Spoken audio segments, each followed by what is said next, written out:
Hola a todos, ¿cómo están? Bienvenidos a nuestra cuarta clase del módulo de escena del crimen y accidentología vial.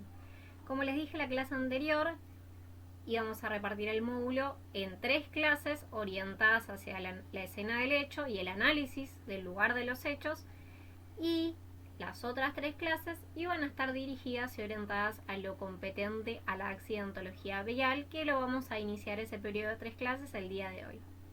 Primero contarles que hoy vamos a ver un poco desde la generalidad qué incluye y qué es la accidentología vial, y a descubrir algunos aspectos que tienen que ver con la ley de tránsito nacional que nos rige en nuestro país. También vamos a develar el misterio de lo que recorrimos la clase anterior en cuanto al caso que les dejé para formular hipótesis.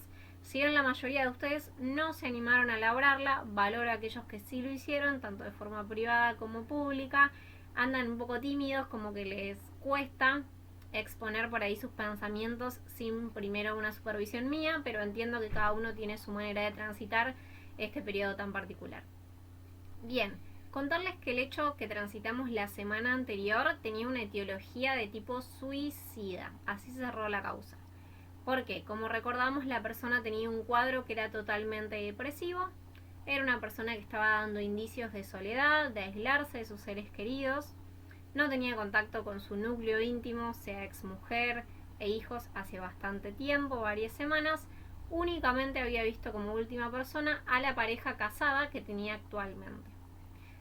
¿Qué hizo la persona? Como tenía gran manejo de todo lo que era el control de la electricidad, programó sus termostatos para que a determinada hora se diera una descarga de voltaje eléctrico muy alta, que fue lo que le provocó la muerte.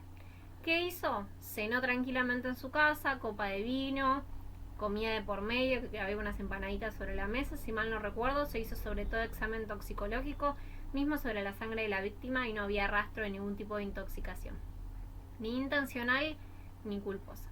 Bien. ¿Qué hizo la persona? Se acostó a mirar televisión, se tapó, se ató con estos cables de tensión eléctricas, muñecas y talón de la pierna, y se acostó a mirar televisión. Sabía que a determinada hora, por eso estaba clavado en un horario y en una temperatura, por eso les decía que investiguen un poco para qué sirven estos aparatos regulables, que no tenemos cualquiera en nuestro hogar, sino gente que manipula muy bien la electricidad y lo tiene como oficio o labor. Bien, entonces en determinado horario se realizó una descarga eléctrica sobre su cuerpo, teniendo como entrada para la quemadura la muñeca y el talón. Al crear dos extremidades, dos puntos de encuentro para esto, no podía haber liberación de energía. Porque si nosotros, por ejemplo, nos electrocutamos agarrando un cable pelado, por el cual después, dicho desde la vulgaridad lo de pelado, ¿no? Que está recibiendo una descarga de energía, ¿qué vamos a necesitar? Con esta mano tomar algo que corte ese paso de electricidad. ¿Qué pasó acá? Al tener una entrada y una salida de alguna manera que estaban potenciados eléctricamente, era imposible que la persona sobreviviera, a menos que incluyera un tercero. Pero la persona se aseguró de que nadie acceda a su departamento. Pasado el tiempo, una vez que se recibió la descarga eléctrica, se cortó la térmica, llega la gente al lugar y se encuentra con la escena que vimos. Todo se dio a causa de un cuadro de depresión que había empeorado, en donde la persona estaba cada vez más aislada, que culminó en la decisión de esta persona de terminar su propia vida. ¿Constituye algún tipo de delito? No, entonces no hablamos de escena del crimen, hablamos de un lugar de los hechos donde hubo una persona que se dio a la muerte. No faltaba dinero en el hogar finalmente, ninguna pertenencia de valor, la persona no escribió ningún tipo de carta suicida. Se le hizo también una autopsia psicológica para verificar todo lo que decían los indicios, y asimismo se probó que la persona tenía tendencias suicidas. Así que esa fue la resolución del caso. Vi que la mayoría se tiró igualmente por el homicidio, que a veces es lo más misterioso, lo más intrínseco para ir desenvolviendo, pero no. Hay que tener siempre en cuenta todos los tipos de etiologías y todas las hipótesis que se puedan formular sobre estas, para después ir descartando por medio de los resultados periciales. Bien. Habiendo cerrado con esto de la clase anterior, vamos a adentrarnos en la accidentología vial. Muy bien. ¿Qué es un accidente de tránsito? Empecemos por lo más básico. ¿Qué nos dice el libro? Un autor muy reconocido en el área de accidentología vial es Irureta. Un accidente de tránsito es un suceso o encadenamiento de sucesos inesperado, generalmente de consecuencias desagradables, lesiones a las personas y daños a las cosas, que ocurre con la intervención de vehículos y o peatones en la vía pública. Quiero aclarar algo. Accidente vial no es lo mismo que siniestro vial. Cuando hablamos de accidente vial, hablamos de esto que bien nos dice la definición. Un accidente es un suceso inesperado, o sea que no es previsto, no hay una intención de generar ese daño, generalmente de consecuencias desagradables. Es algo que se da por una índole totalmente fortuita. Por ejemplo, se cayó un poste en la vía pública sobre un vehículo que estaba circulando. Eso es un accidente de tránsito. La persona se quedó dormida y sin querer apretó 2 segundos un poco más de más el acelerador y provocó un choque por adelantamiento, que ya vamos a ver qué es. Cambio siniestro vial es cuando hay una culpabilidad por infringir las normas de la ley de tránsito y de la vía pública por la que se está circulando en territorio específico, porque cada municipio, cada lugar a veces tiene diferencias o variaciones con esta ley de tránsito que tienen que ver con el contexto municipal. Entonces vamos de nuevo. Accidente de tránsito, las razones son fortuitas. Siniestro vial, hay no una intencionalidad, pero sí una infracción nuevamente a la ley, algo que se puede constituir como delito o más como se conoce en el área de la accidentología vial como una contravención. Entonces, por ejemplo, un auto gira en U en un lugar que no está permitido y se lleva puesta un motovehículo que estaba cruzando de manera apropiada y respetando la ley y su paso y su momento de circulación. ¿Eso qué es? Un siniestro vial. Hubo una intención de infringir esa ley que era no girar en U. ¿Se entiende bien la diferenciación? Entonces, por un lado están los accidentes de tránsitos y por el otro los siniestros viales. El triángulo accidentológico es algo que necesito y quiero que se sepan como su nombre. Tiene que ver con los factores que constituyen y llevan a los accidentes de tránsito. En el sistema de tránsito se conjugan 3 componentes o factores que son el factor humano, el factor vehicular y el factor ambiental. Estos factores se conocen como la trilogía vial o el triángulo accidentológico. Dentro de este esquema se considera factor humano a la persona como peatón, pasajero o conductor y es necesario evaluar su comportamiento en la vía pública, así como las condiciones psicofísicas y técnicas que hacen apto al conductor. Para conducirse en la vía pública sin ningún peligro, la persona debe entrarse en buenas condiciones físicas y psíquicas. Bien. Factor humano, que constituye el 75% de la razón de las causales de los accidentes y siniestros viales. Es más, el accidente de tránsito en tierra es la principal causa de muerte en Argentina. O sea, miren lo cotidiano que son los accidentes de tránsito. Bien, por ejemplo, esto que les decía de infringir la ley, un cartel y girar en U en una zona que no estaba permitida. Eso es un factor humano que desencadena un accidente de tránsito, por ejemplo. Factor vehicular, que constituye un 20%, tiene que ver con una falla propia de la unidad que estamos manipulando como conductores. Por ejemplo, que hubo una falla en los frenos y se perdió el control sobre los mismos. Hubo una falla en la dirección, hubo una falla en la suspensión, una falla en la visibilidad del parabrisas para desempañarse. Todo eso son factores propios de la unidad, ya no de la persona. Y por último, el factor ambiental, que constituye solamente el 5%. Por ejemplo, una tormenta con granizo, por ejemplo la niebla, la nieve, todos esos son factores que dependen de ¿qué? Del contexto climático y ambiental en el que estoy circulando. Bien. Yo mencioné peatón, pasajero, conductor en la definición anterior, pero si lo tenemos que definir, ¿cómo lo vamos a definir? Según nuestra ley de tránsito, que después la vamos a adentrar un poquito más, el peatón es toda persona que circulando o detenida en la vía pública prescinde del uso de un vehículo. O sea que es cualquier persona que no esté sobre un vehículo, que esté circulando por la vía pública, haciendo las compras, caminando, cruzando la calle, trabajando, lo que fuere, pero no está en ningún tipo de vehículo. Tampoco pensemos en vehículos simplemente como un auto. Tenemos las motos, tenemos las bicis, tenemos los cuatriciclos, tenemos un caballo, incluso se consideran vehículos porque llevan al traslado de una persona de un lugar a otro. Pasajero, persona que se encuentra en el interior de un vehículo que no se encuentra a cargo de la conducción del mismo, ¿Qué quiere decir? Que está como acompañante en el sector del habitáculo trasero o delantero, pero no conduce. Y el conductor es la persona a cargo del manejo directo de un vehículo durante su circulación, la persona encargada de dominar la unidad para su circulación y su movimiento. Volviendo ahora al triángulo accidentológico y aclarando la parte conceptual, yo nombré y mencioné cosas que se pueden dividir en dos grandes grupos, en los factores endógenos y en los factores exógenos. Cuando hablamos de algo endógeno es algo propio, es algo interior, y cuando hablamos de algo exógeno es algo externo, sobre lo que no tengo control. ¿Qué nos dice entonces? Para conocer el porqué de la comisión de un delito es necesario entender cada uno de los factores y causas criminógenas que dieron origen al desarrollo de dicha conducta antisocial. Este fenómeno se estudia visto desde dos vertientes muy importantes que son los factores endógenos y exógenos de un individuo, ya que se tiene que entender que las circunstancias de una conducta antisocial van a ser totalmente diferentes a cada sujeto y no necesariamente debe haber una conciencia directa e inmediata por parte de esto. Por ejemplo, la decisión de girar en U es del vehículo, no, es mía. Entonces, ¿qué es? Es una decisión, un factor endógeno. Ahora, que haya una tormenta de granizo, ¿es algo que me compete y tengo control yo? No, es un factor exógeno, entonces.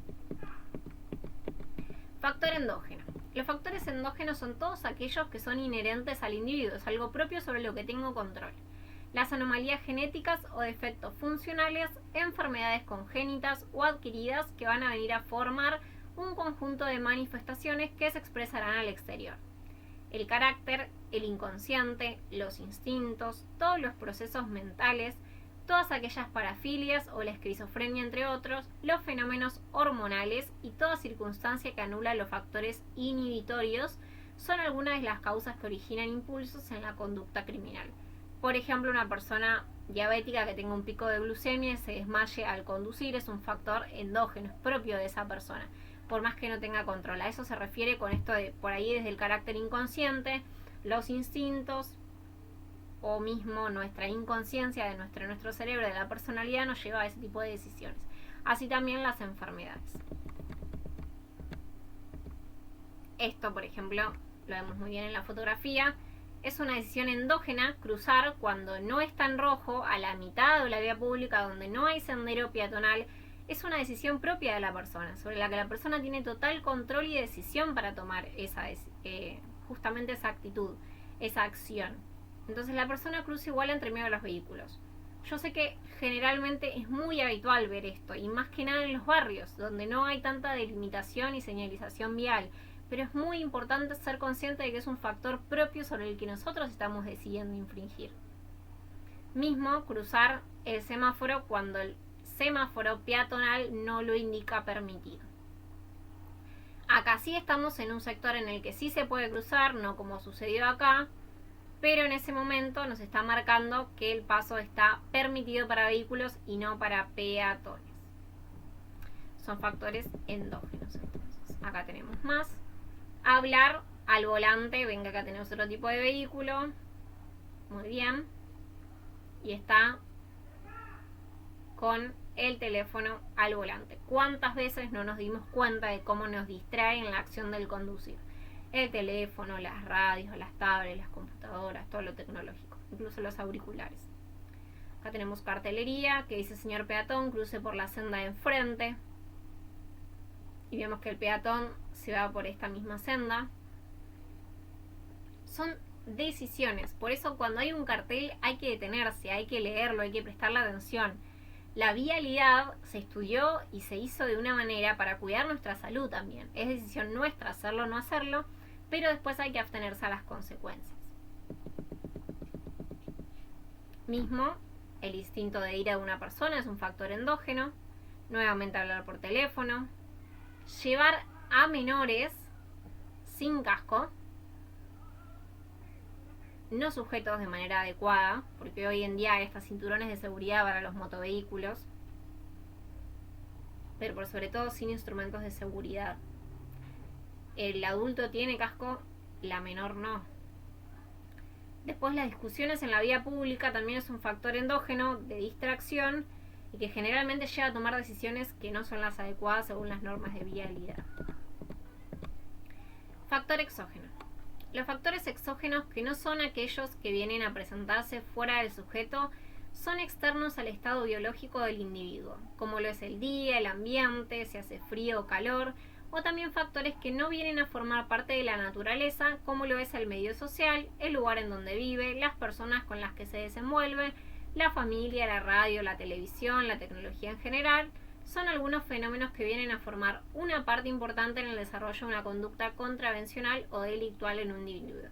Estos que les decía, una tormenta de nieve, una tormenta de arena, el hielo en una calzada, son factores que no podemos controlar. Entonces son exógenos.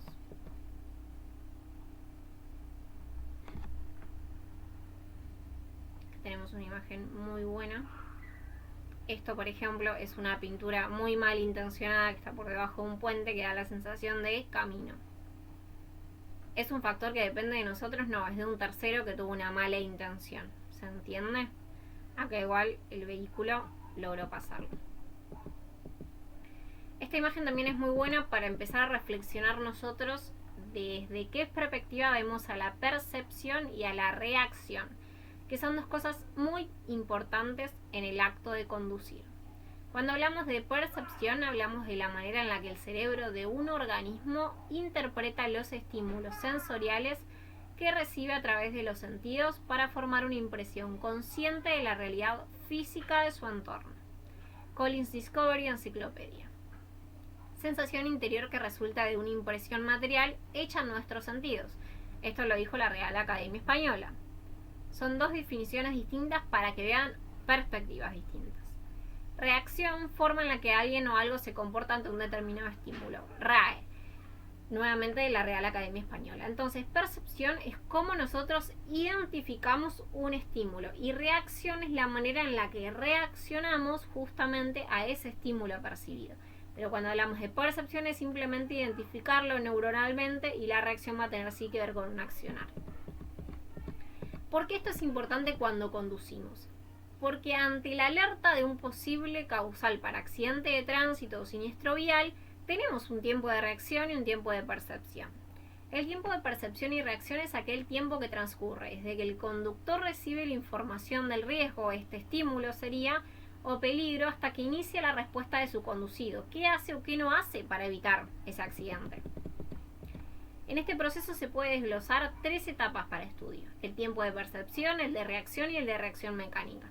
El de percepción va a ser totalmente del cerebro humano, el de reacción va a tener que ver con el cuerpo humano y el tiempo de reacción mecánica con la unidad en sí del vehículo que nos está transportando. Tiempo de percepción. El tiempo de percepción corresponde a la etapa de detección. Coincide su comienzo con el comienzo del tiempo de percepción y reacción y finaliza cuando el conductor mueve sus ojos para focalizar en la zona central de sus retinas aquello que ha detectado. Fin del tiempo de percepción y comienzo del tiempo de reacción. Un valor medio es de orden de 0,3 segundos. Esto lo que quiere decir que a nosotros identificar un posible peligro neuronalmente en nuestro cerebro nos debería llevar 0,3 segundos. Prácticamente nada. Tiempo de reacción. Este lapso temporal se lo conoce como PIE: percepción, intelección, emoción y volición, y se reconoce en 4 etapas. Identificación, que sería cuando finaliza la etapa de percepción y ya está identificado ese peligro neuronalmente. Evaluación, qué decisiones voy a tomar sobre eso que identifiqué, cuáles son mis opciones. Decisión, dentro de esas decisiones, elegir una y la respuesta es llevarlo a cabo. Por ejemplo, vamos a poner un ejemplo para que se entienda mejor. Voy circulando con mi auto sobre la ruta, veo que se me está por cruzar una vaca por enfrente de mi carril. Identifico la vaca, esa es la percepción, son mis 0,3 segundos. Inicia la etapa de identificación, ya lo fijé. ¿Cuáles son mis posibilidades? Me cambio de carril, detengo la unidad, freno, me desvío hacia la banquina. Tengo esas 3 opciones para no atropellarlo, arrollarlo en la ruta, ¿no? En la calzada. Bueno, decido tirarme hacia la banquina y detenerme. La respuesta es que agarrar la caja de cambios, bajar la velocidad, coordinar lo necesario para poder desplazarme y hacer el giro con el volante. Esas actitudes, esas acciones, esos movimientos son totalmente humanos. Yo desde el estímulo que le di a mi cerebro, decidí, evalué y demás, le indico ahora a mi cuerpo que se tiene que desplazar para que el auto se movilice. Y ahí es donde entra el tiempo de reacción mecánica, que es el tiempo que tiene de respuesta el auto para llegar hacia la banquina más allá del accionar humano. Acá tenemos desglosadas las etapas que vimos recién: identificación del riesgo o peligro, información sobre el mismo. Marca el comienzo del tiempo de reacción. Esta etapa finaliza cuando se ha copiado la información adecuada y suficiente como para valorar el riesgo. Un valor medio de la duración de esta etapa es del orden de 0,3 segundos también. Evaluación de la intelección. Comprensión de la situación e interpretación del riesgo o peligro. Comienza cuando finaliza la etapa anterior y termina cuando, una vez procesada la información, se concluye si el riesgo es tal o no. Gran cantidad de errores en esta etapa de evaluación son causas de accidente. No tener en cuenta las opciones que puedo tener. Su duración aproximada es de 0,5 segundos. O sea, no llega a ser ni un segundo. Piensen que es prácticamente nada nuestro tiempo real y acelerado en el que vivimos.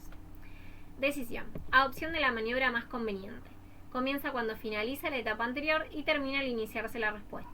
En esta etapa se resuelve si es conveniente modificar la velocidad o la dirección o la aceleración, etc. En términos generales, los valores medios oscilan entre los 0,5 y 1 segundo. Volvemos acá a ver algo. Bien. Identificación. Identifiqué la vaca, recuerda. Evaluación, ¿cuáles son mis opciones? Freno, me cambio de carril, voy hacia la banquina. Decisión, elijo una opción, voy hacia la banquina. Respuesta, acción sobre los mandos del vehículo. Esto que les decía, manobrear mi cuerpo después de que envié el estímulo cerebral para lograr esa acción, esa opción que decidí. Comienza cuando el centro del motor del cerebro envía la orden de ejecución al grupo de músculos correspondientes y termina cuando los músculos comienzan a ejecutar la orden y esta acción indica la finalización del tiempo de reacción. La duración media de esta etapa es de 0,2 segundos. A veces decidir requiere información suplementaria, como la que se obtiene de mirar los espejos retrovisores, lo que insume 0,9 segundos para el espejo interior y 0,75 segundos para el espejo lateral exterior. ¿Qué me quiere decir esto? Por ejemplo, si yo hubiera tomado en realidad, antes de irme a la banquina, la opción de frenar en medio del carril, ¿qué tengo que hacer? Mirar por los espejos retrovisores que no haya nadie atrás mío, si no puedo provocar otra consecuencia. Y eso también desvía la atención de la persona y ese es el tiempo que suele usarse, que va, como dijo el concepto, de 0,9 a 0,75 segundos. Y por último, el tiempo de reacción mecánica, que tiene que ver con la unidad. El tiempo de reacción mecánica comienza al terminar la etapa de respuesta y finaliza cuando el vehículo empieza a responder a las acciones ejecutadas por el conductor. Este tiempo corresponde a aquel que surge por la inercia de los mecanismos móviles, elasticidad de los elementos que transmiten la orden, juego o vuelvo en los elementos mecánicos, etc. Su duración media es del orden de 0,5 segundos. La suma directa de los tiempos indicados para cada etapa pueden diferir del valor necesario para el tiempo de percepción y reacción, pues pueden presentarse superposiciones de tiempos o saltos de etapas, así como aumentos o disminuciones en los valores mencionados anteriormente como valores medios. ¿Qué dice? Que va a depender de un montón de factores endógenos propios de esa persona si estos tiempos se cumplen o no. Numerosos ensayos se han practicado a fin de determinar el tiempo de percepción y reacción total apropiado para cada circunstancia. Todos ellos de difícil implementación, ya que surgió la necesidad de desechar los resultados obtenidos en el ensayo propiamente dicho, considerando solamente los valores arrojados en comportamientos posteriores, a fin de tomar por sorpresa a los conductores y así lograr resultados reales. ¿Esto qué quiere decir? Que los ensayos que se quisieron realizar no se condecían con las realidades que se veían en la vía pública, ya que la persona estaba en un estado más relajado, donde solía tomarse más tiempo, había por ahí un mayor desgano, menos preocupación, entonces ya desde la inconsciencia de la persona no se obtienen los mismos resultados. Por eso hay que simular situaciones reales donde quizás el conductor no está enterado de que simplemente es un ensayo. Preguntas retóricas que se hacen los científicos. Vamos a ver un ejemplo. Utilizando el máximo de tiempo que vimos en todas las etapas. Etapa segunda. Tiempo de percepción dijimos 0,3 segundos. Tiempo de reacción. Me tomo 0,3 para identificar. Me tomo 0,5 para evaluar. Me tomo 1,65 teniendo en cuenta que miré los espejos retrovisores y que tenía que elegir una opción. 0,2 segundos para decidir, para tener una respuesta biológica de mi cuerpo. Y el tiempo de reacción mecánica que tuvo mi unidad es de 0,5. Nos da un tiempo total de 3,45 segundos. O sea, ni 4 segundos de evitar ese accidente de tránsito. Fíjense porque es la principal causal de accidentes de tránsito en nuestra vida, generalmente en nuestro territorio nacional. Ejemplo número 2. Obstáculo repentino. O sea, ya no veo a la vaca desde una cuadra, es algo que me aparece de repente. Al llegar a la cima de una loma se encuentra el camino bloqueado. O sea, estoy subiendo por una pendiente, llego arriba donde no lo veo hasta que no llego, está interrumpido el paso. Para evitar el derrumbe, ¿qué tengo para hacer? Tiempo de percepción, 0,3 segundos. Tiempo de reacción, para identificar, desaparece directamente porque no tengo tiempo. La evaluación me lleva 0,5 segundos, no tengo tiempo para decidir, respondo en 0,2 segundos. Tiempo de reacción mecánica, 0,5. ¿Cuánto utilicé en total? 1 segundo. Entonces me habla de que puedo ir entre un mínimo de tiempo de 1 segundo para evitar el accidente de tránsito hasta los casi 4 segundos. Se estima científicamente. Muchas gracias. Para esclarecer un poquito más esto, hay un video que me pasó una colega que me pareció interesante, así que lo vamos a descubrir juntos. Ahí va. Our job is to reconstruct serious crashes and get evidence that may be used in court. En inglés.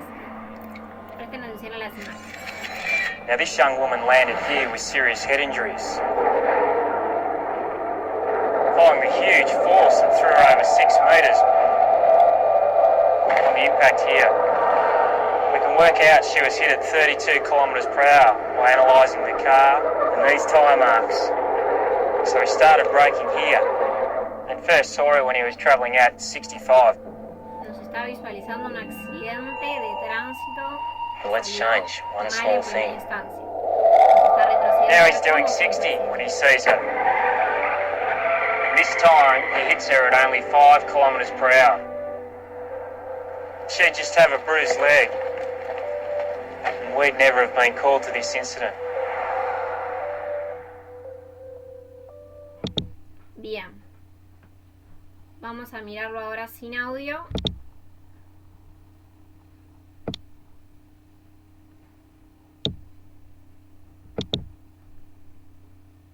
Tenemos a los peritos trabajando. ¿Por qué? Porque tenemos un óbito. No hubo reacción ante la posible causal para un accidente. Se dio el accidente de tránsito finalmente. No hubo reacción por parte de esta persona. No se cumplió ese ciclo. Ahora, ¿qué hubiera pasado si se cumplía y se evitaba ese accidente de tránsito? Ahí vamos a ver. ¿Qué hubiera pasado? ¿Cuáles son las decisiones de la persona? El auto retrocede.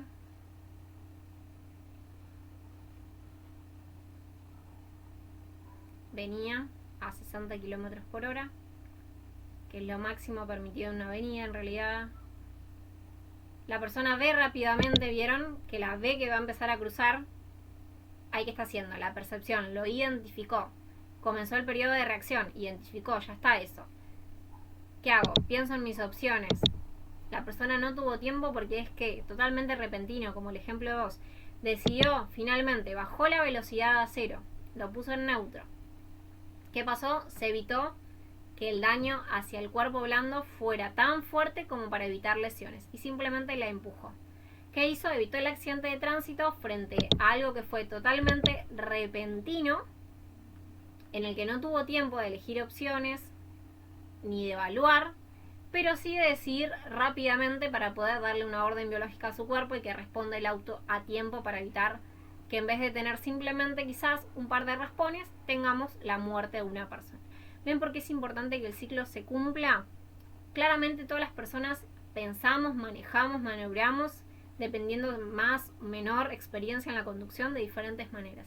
Y tiene mucho que ver si son causales que las podemos identificar a largas distancias o si es algo repentino. Va a depender mucho de la persona, pero si se logran cumplir todas las fases, se evita el accidente de tránsito. Bien. Expresado esto, vamos a pasar ahora un poquito a lo que es la Ley de Tránsito Nacional. Nuestra Ley de Tránsito Nacional es la número 24.449, rige para todo el territorio argentino, fue modificada posterior por la Ley número 26.363, que en realidad fue más ampliada que modificada. Claramente no vamos a ver la ley completa, vamos a ver títulos y aspectos y definiciones que yo considero que son importantes, así que vamos a hacer hincapié en ellos. El artículo 1 habla del ámbito de aplicación. La presente ley y sus normas reglamentarias regulan el uso de la vía pública y son de aplicación en la circulación de personas, animales y vehículos terrestres en la vía pública y a las actividades vinculadas con el transporte, los vehículos, las personas, las concesiones viales, la estructura vial y el medio ambiente.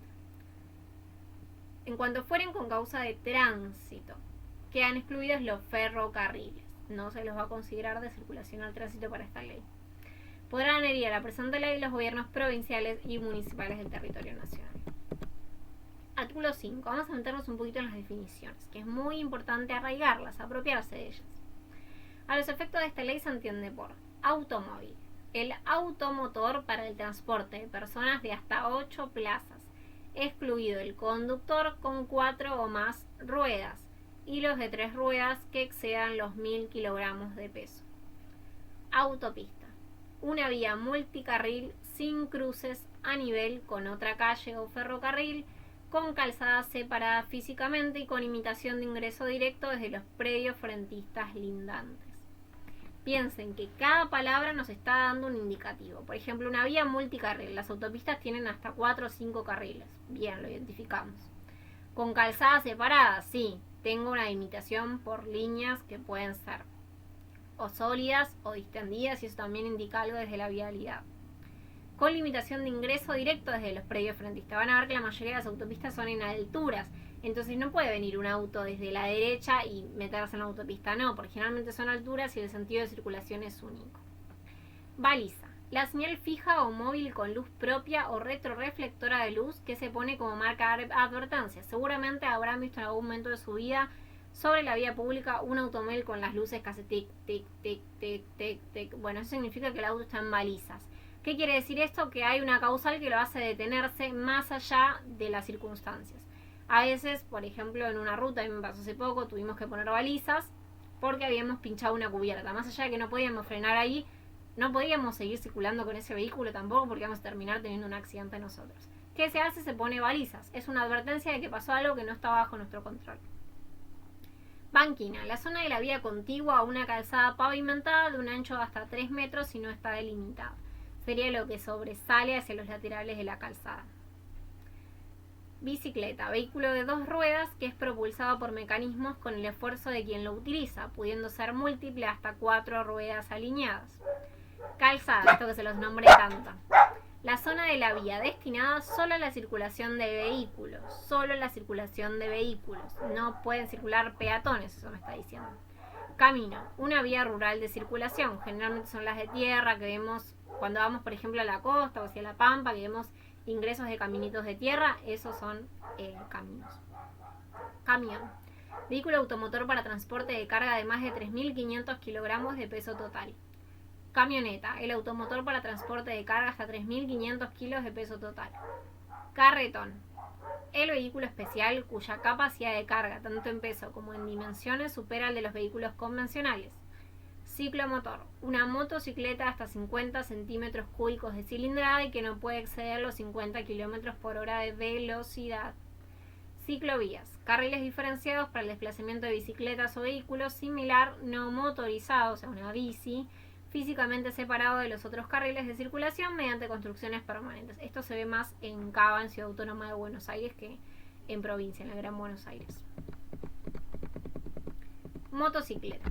Todo vehículo de 2 ruedas con motor a tracción propia de más de 50 de rodado de cilindrada y que puede desarrollar velocidades superiores a 50 km por hora. Ómnibus. Vehículo automotor para transporte de pasajeros de capacidad mayor de 8 plazas y el conductor. Parada. El lugar señalado para el ascenso y descenso de pasajeros del servicio pertinente. Paso a nivel. El cruce de una vía de circulación con el ferrocarril. Semiautopista. Un camino similar a la autopista pero con cruces a nivel de otra calle o ferrocarril. Esto que me habla que ya sí puede venir desde la izquierda hacia la derecha un cruce sobre esa autopista, no como antes, que hablábamos de que era imposible esa instancia. Senda peatonal, el sector de la calzada destinado al cruce de ella por peatones y demás usuarios de la acera. Si no está delimitada es la prolongación longitudinal de esta.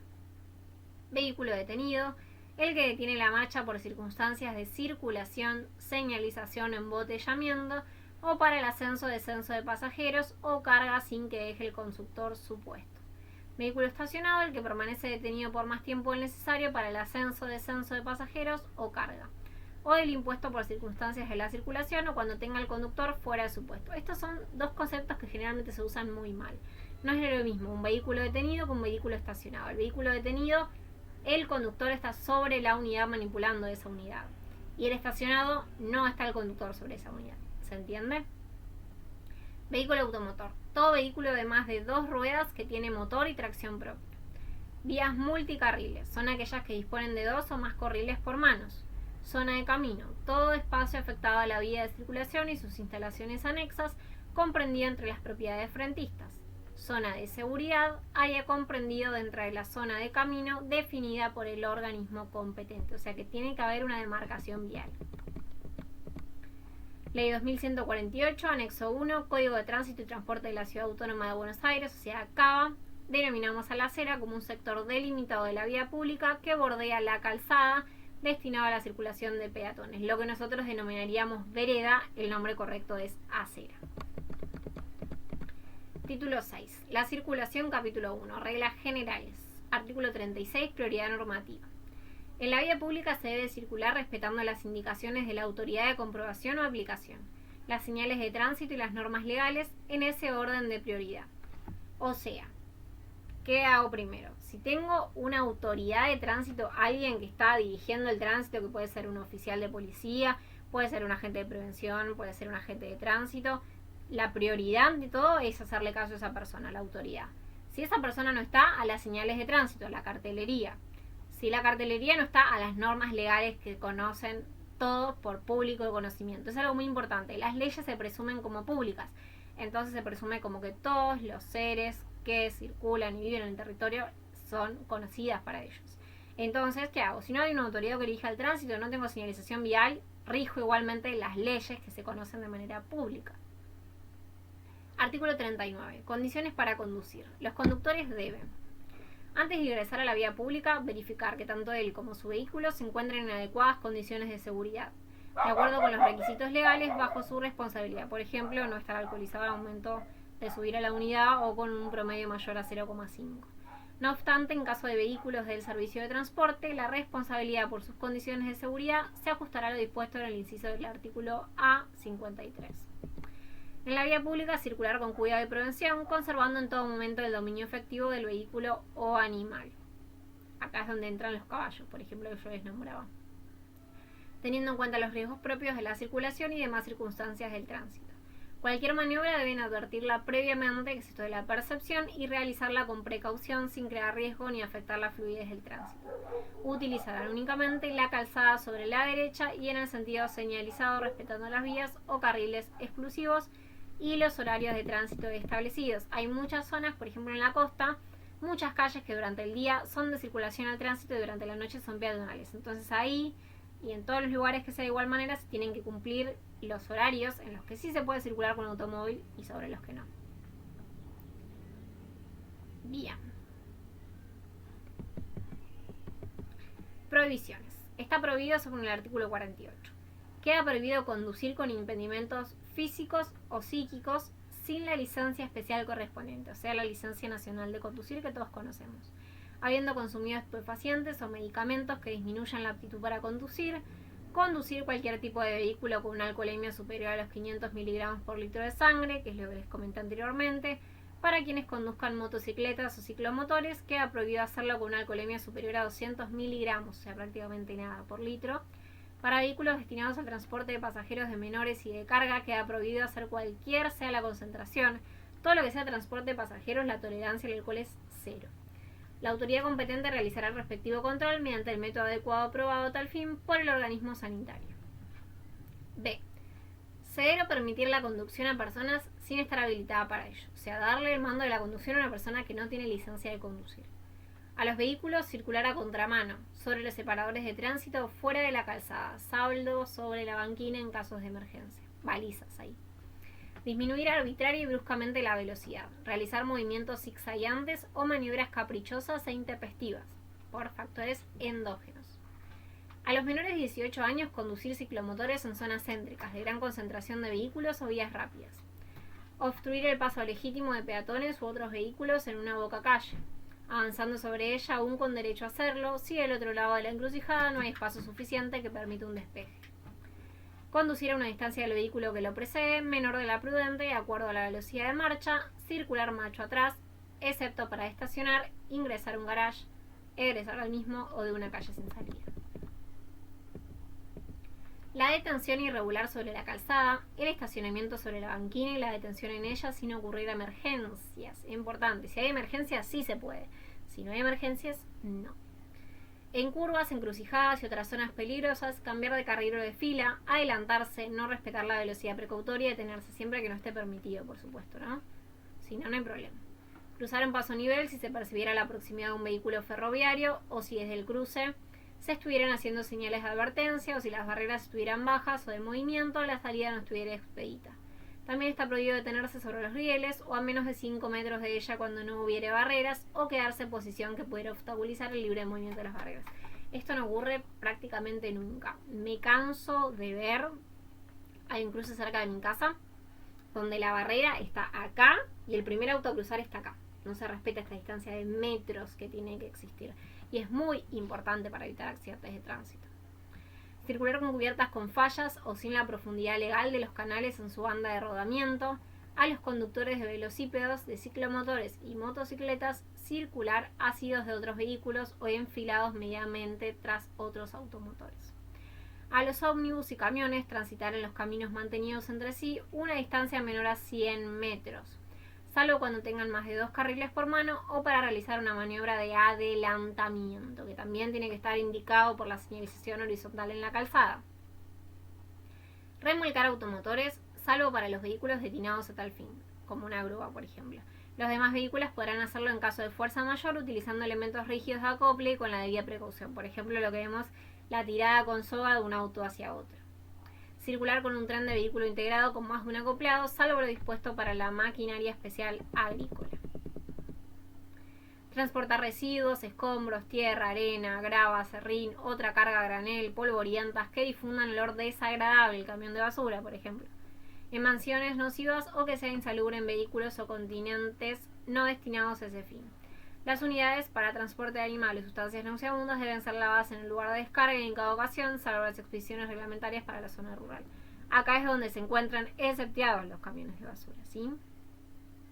Transportar cualquier carga o elemento que perturbe la visibilidad, afecte peligrosamente las condiciones aerodinámicas del vehículo, oculte luces o indicadores o sobresalga de los límites permitidos. Esto también es muy común de ver en ruta. Los grandes camiones que llevan cargas que no pueden mantener ni cubrir y sobresalen su mismo acoplado están sostenidos de sogas y hilos, está prohibido porque obstaculizan gran parte de la visibilidad.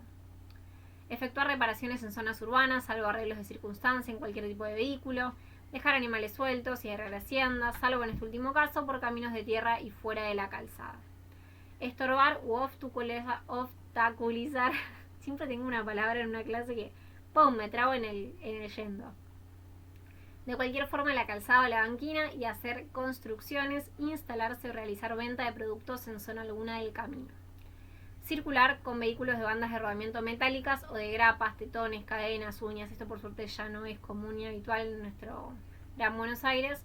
U otro elemento que dañe la calzada, sabores sobre el barrio, nieve o hielo y también los de tracción animal en caminos de tierra. Tampoco por estos podrán hacerlo los microbús, ómnibus, camiones o maquinaria especial mientras estén enlodados. En este último caso, la autoridad local podrá permitir la circulación siempre que asegure la transitabilidad de la vía.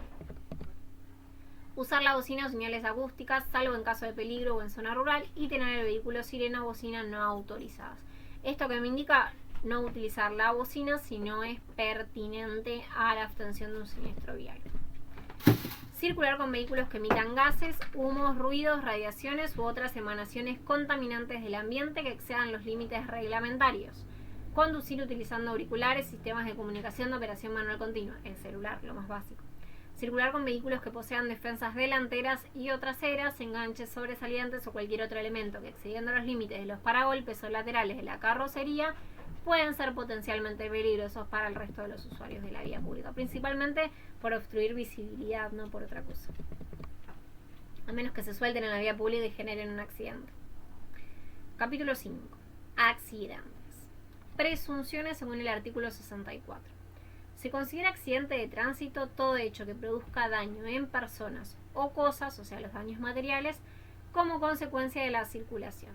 Se presume responsable de un accidente el que carecía de prioridad de paso o cometió una infracción relacionada con la causa del mismo. El típico, quién tenía la prioridad de paso, quién estaba hacia la derecha, quién no, sin perjuicio de la responsabilidad que pueda corresponderles a los que, aún respetando las disposiciones, pudiendo haberlo evitado voluntariamente, no lo hicieron.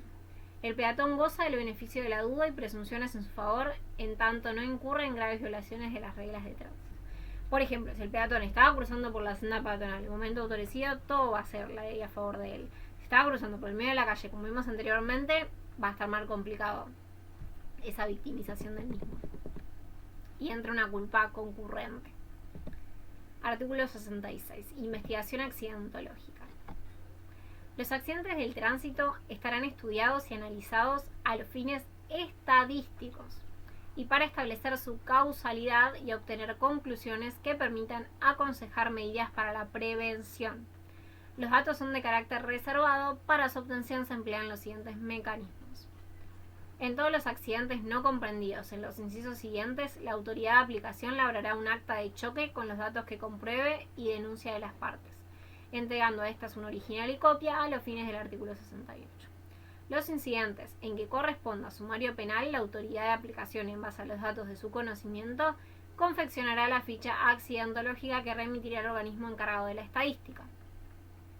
En los siniestros que por su importancia, habitualidad u originalidad se justifica, se ordenará una investigación técnico-administrativa profunda a través del ente especializado reconocido, el que tendrá acceso para investigar piezas y personas involucradas, pudiendo requerir, si corresponde, el auxilio de la fuerza pública e informes de organismos oficiales. Este último apartado es uno de los que sustenta mi trabajo en el área privado.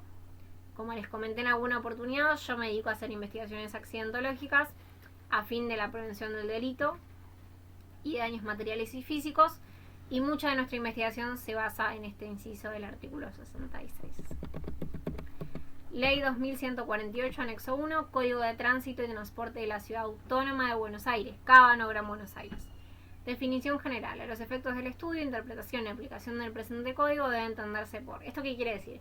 Que a la general nacional para todo el territorio que vimos anteriormente,